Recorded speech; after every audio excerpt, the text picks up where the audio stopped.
Hello, this video is to show you how to download annual report from the U.S. Security and Exchange Commission. So if you are on the U.S. Security and Exchange Commission website, as you can see from here, basically all you need to do is to go to the filings to be able to download annual report. When you are on the filing, you go down to the company search. So company filing search, and you will search for the company you are looking for. So in this case, I'm searching for Microsoft annual report. So here are the list of Microsoft company that are on this database. So the first one here is exactly the company I'm looking for. So I'll choose that.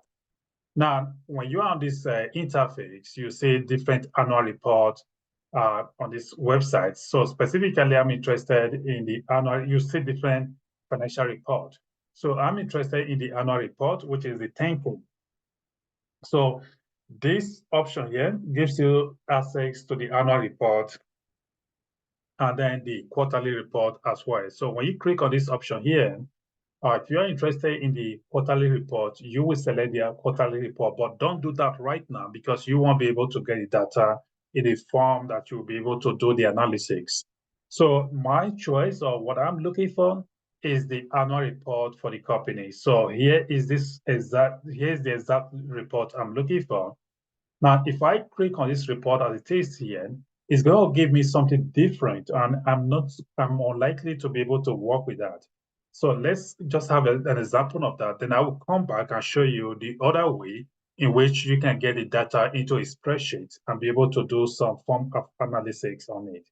Now, when I click on this, it's going to give me the inline extensible business report in extensible business reporting language. So this was part of the extended extensible business reporting language, which the Security and Exchange Commission require companies to file their annual report with.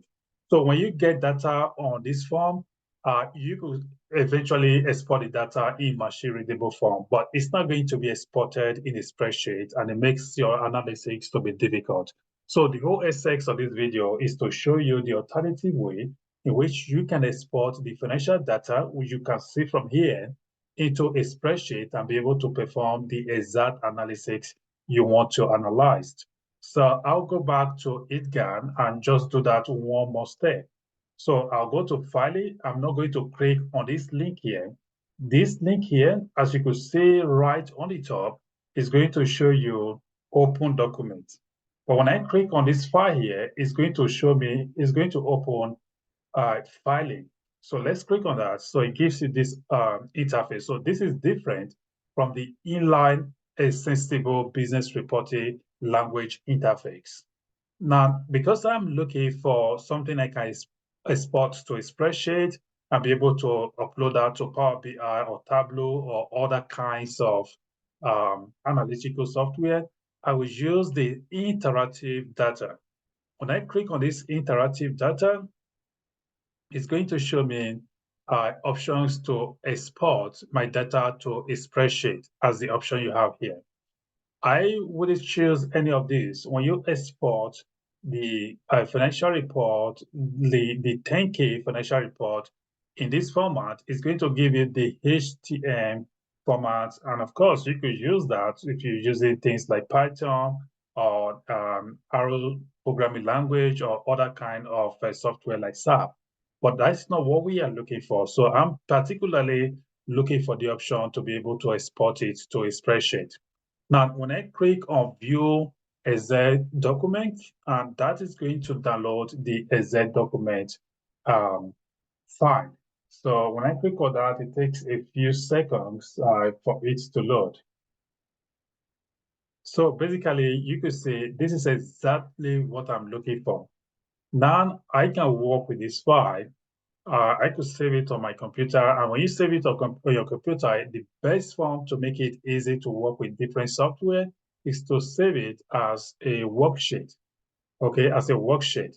Or in some cases, like the case of our programming, might prefer you to save it on CSV file. And if that is the case, then you have to choose one of the CSV file that is compatible with your system. Now, with this information I have here, you could see the income statement is here, and then you have the comprehensive income statement, the balance sheet, and other part of the annual report, which you could manipulate and be able to carry out your analysis.